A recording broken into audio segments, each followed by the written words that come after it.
Oi, gente, voltei e no vídeo de hoje eu vim conversar com vocês sobre os livros lidos favoritadíssimos que eu citei em vários vídeos de lista, mas que curiosamente eu não gravei resenha para vocês.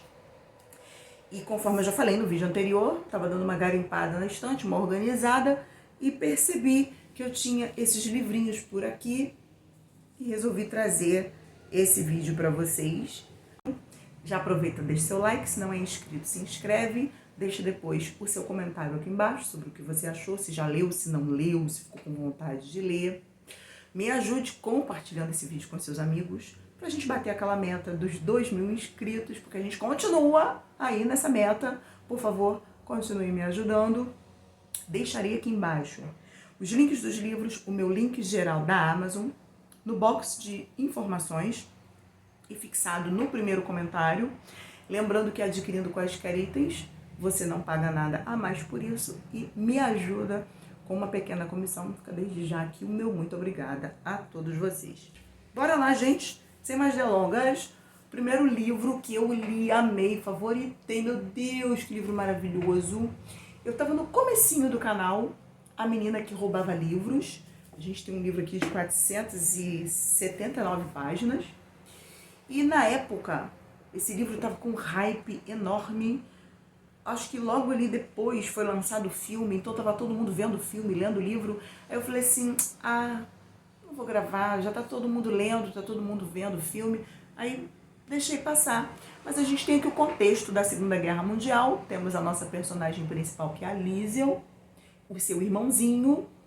E eles estão indo de trem com a sua mamãe para a casa de Hans e Rosa Ubermann, um casal que irá adotar essas crianças. Isso não é ficção, né? A gente sabe que na Segunda Guerra Mundial isso aconteceu, e muitas vezes, de famílias darem seus filhos para adoção com o ímpeto de conseguir salvar essas crianças, né, dos nazistas e tentar fugir para depois retornar e retomar a vida e recuperar essas crianças. A gente sabe que, de fato, em muitos desses casos isso não deu certo, né? Às vezes os pais não conseguiam voltar, mas enfim, eles conseguiram salvar essas crianças, então isso é um fato. O período da Segunda Guerra Mundial, né? Não precisamos nem mencionar. E a Liesel está indo com seu irmão e sua mãe para a casa dessa família que irá adotá-los, e nesse percurso da viagem o irmãozinho da Liesel falece. E ela já chega ali, indo para o cemitério, sepultamento, o manual do coveiro cai no chão. Cai do bolso do coveiro. A Liesel vê aquele livro, ela não sabe ler, mas ela fica extremamente curiosa. Ué, um livro? Ai, eu preciso pegar esse livro. E ela pega, guarda, vai para a casa dessa família adotiva. A mãe vai embora, elas não se veem mais. Só que, curiosamente, a Dona Morte vai resolver contar pra gente essa história, porque ela tá ali fazendo o papel dela. Afinal de contas, é guerra. As pessoas morrem. As pessoas já morrem naturalmente, imagina na guerra, né? Por que a Liesel consegue escapar?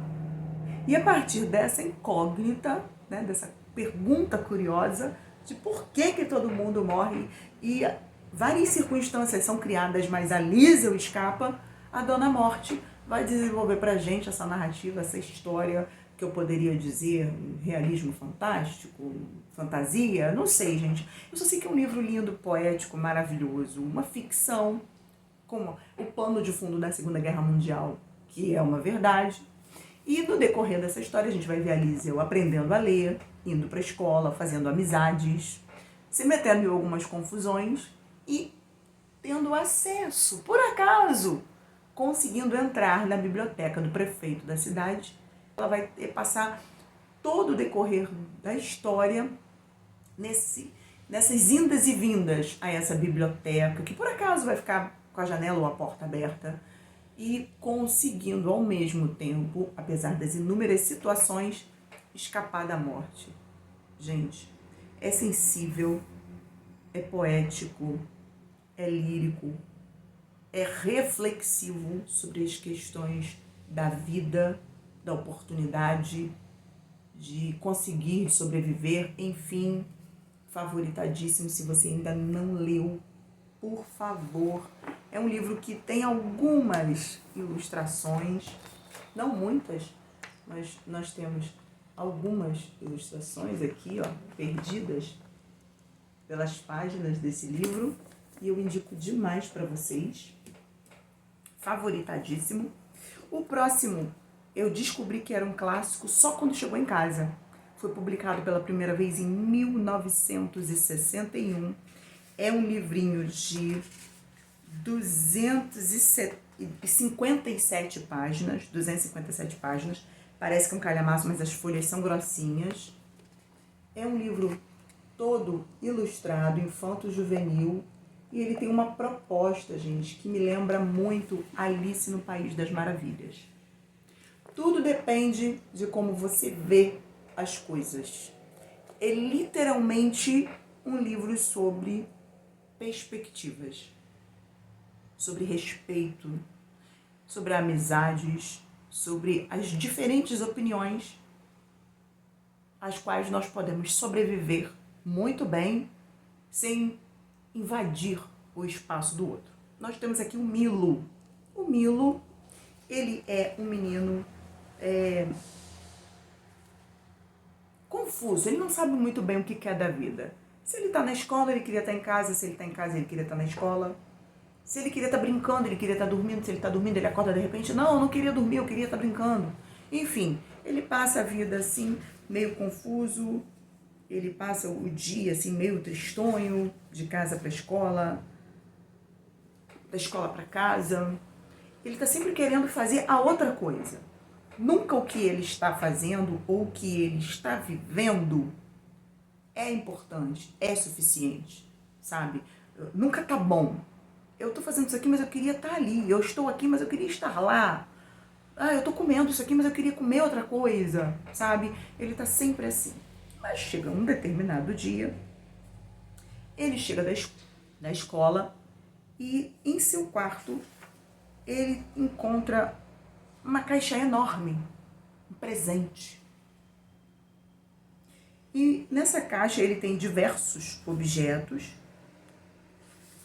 Tem um carro nessa caixa e funciona mais ou menos como um portal. Uma passagem para o mundo mágico. E ele entra nesse carro, nesse portal mágico, e ele começa a viajar. Tudo acontece ali dentro do quarto dele, porque funciona como se fosse Alice no País das Maravilhas mesmo.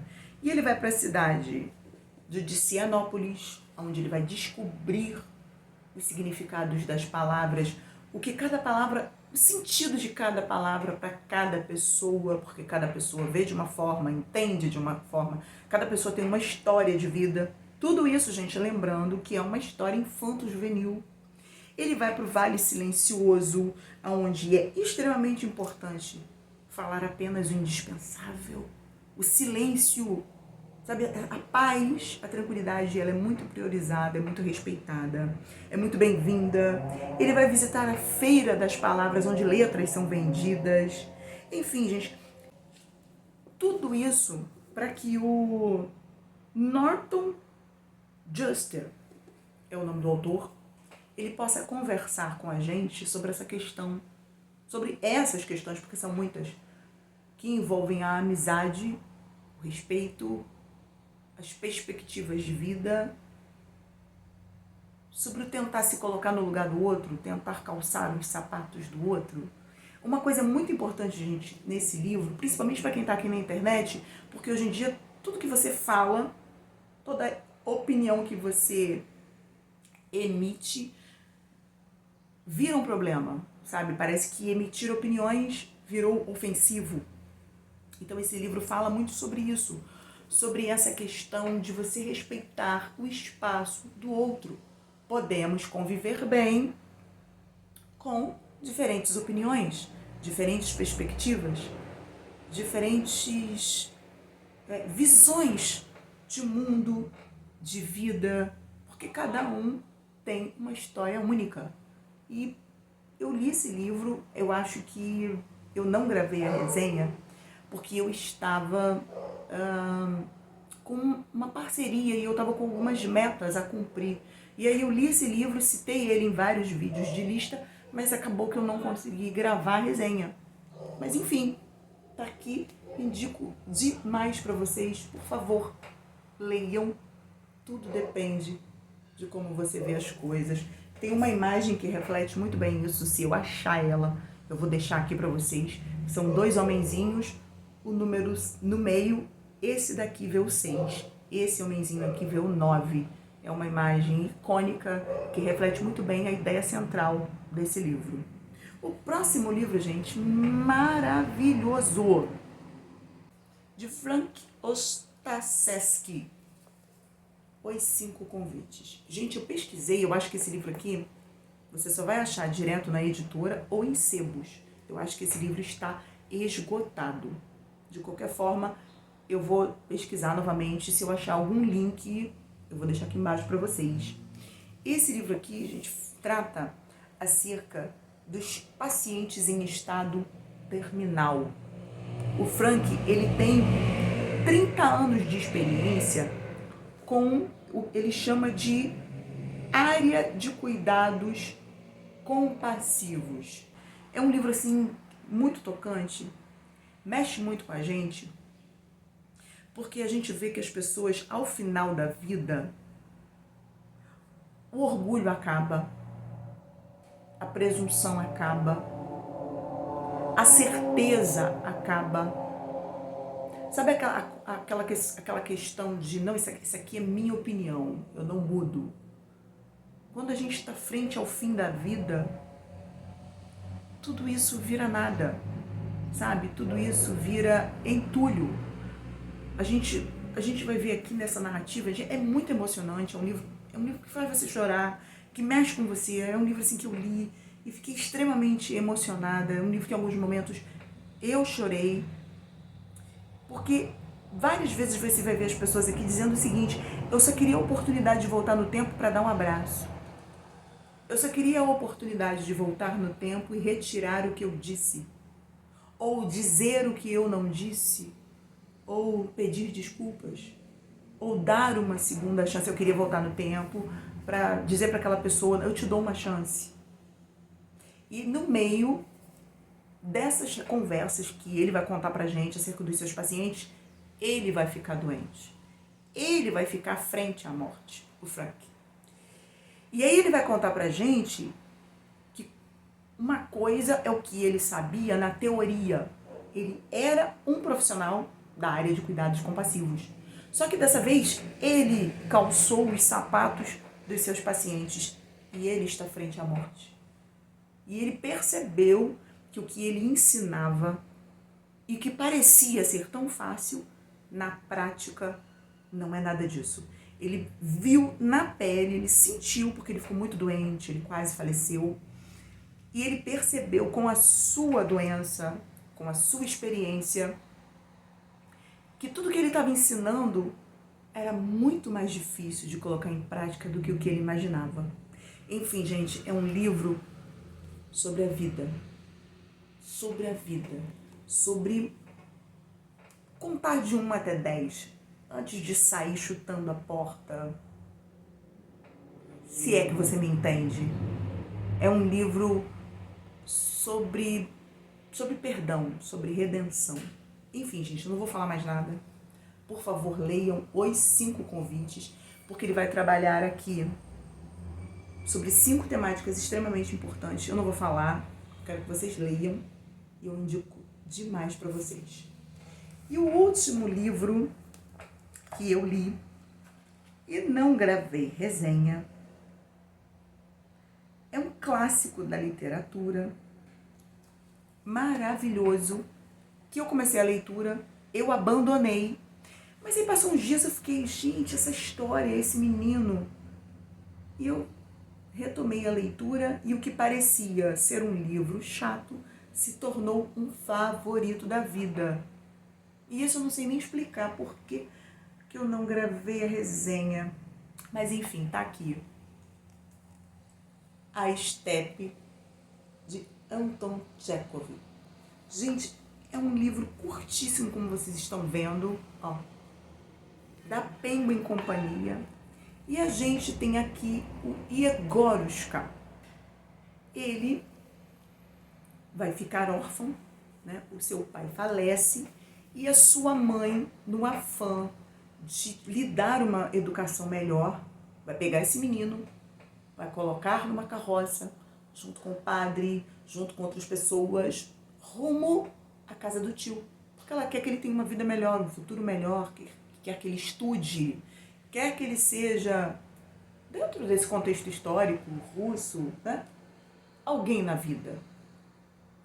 E aí a gente vai acompanhar a trajetória do Yegorushka pela estepe. Porque no fundo, ele queria ficar com a mãe, apesar da pobreza, apesar da ausência do pai, apesar da dificuldade. E enquanto ele está passando por esse trajeto, né, passando pela estepe, ele vai contando pra gente o que ele vê na estepe. E aí a gente tem uma descrição de contemplação na medida certa. E a gente vai acompanhar todos os sentimentos desse menino, salvo engano, acho que com 9 anos, não me lembro exatamente. E ao mesmo tempo em que ele traz pra gente as suas contemplações, ele vai contar pra gente um pouquinho dos seus companheiros de viagem, acerca das suas memórias, das suas alegrias, das suas frustrações com a vida, as dificuldades, as decepções. E vai trazer pra gente a sua perspectiva de por que ele não pode ficar com a mãe. Então a gente vai acompanhar esse menino com as suas emoções, suas dúvidas e seus questionamentos. Por que eu não posso ficar com a minha mãe? Por que eu tenho que viajar com pessoas praticamente estranhas para um lugar que eu nem conheço e eu nem sei se vai dar certo, se eu vou ser feliz, se vai ser isso tudo mesmo que a minha mãe está me dizendo. E, então, enfim, você tem toda essa carga emocional de uma criança que está indo para longe e essa mãe que acha que está fazendo a coisa certa para o seu filho. Gente, que livro maravilhoso! Eu risquei todo o meu livro, como vocês podem ver. Eu marquei muitas coisas. Olha, é um livro extremamente lírico, poético, reflexivo. Você entra na pele do Yegorushka, você fica com pena dele. Quando ele se diverte, você se diverte. E, enfim, você quer saber como termina. Você quer que tudo fique bem. Você quer que ele seja feliz. E, ao mesmo tempo, você gosta de acompanhá-lo nessa viagem. Li, favoritei, mencionei aqui em vários vídeos de lista e recomendo demais para vocês A Estepe, de Anton Chekhov. Bom, gente, é isso. Por hoje é só. Eu espero muito que vocês tenham gostado. Não esqueça de curtir, comentar, compartilhar, se inscrever no canal e comprar, usando os meus links de associada da Amazon, todas as informações necessárias para você apoiar o canal. Tudo que você precisa saber estará aqui no box de descrições e fixado no primeiro comentário. Olha o trânsito. Muito obrigado por assistir. Até o próximo vídeo e viva a vida!